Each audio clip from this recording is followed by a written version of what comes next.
গেছিলো অনেক, আমি কাজে থেকে বাড়ি এসে, আমার হাজব্যান্ড বাড়ি এসে একসাথে গেছিলাম। এটা মা মনসা পুজো, বাড়িতে অনেক দিন ধরে পুজো হয়।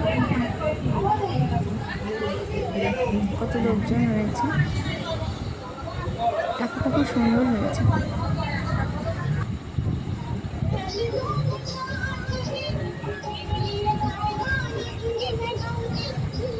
অনেক রাত হয়ে গেছিলো, তবু কত লোকজন ছিল।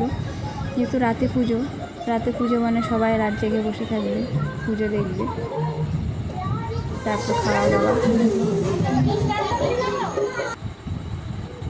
বাচ্চা কাচ্চাদেরই আনন্দ বেশি, পুজো মানে তো ওদেরই। খাওয়া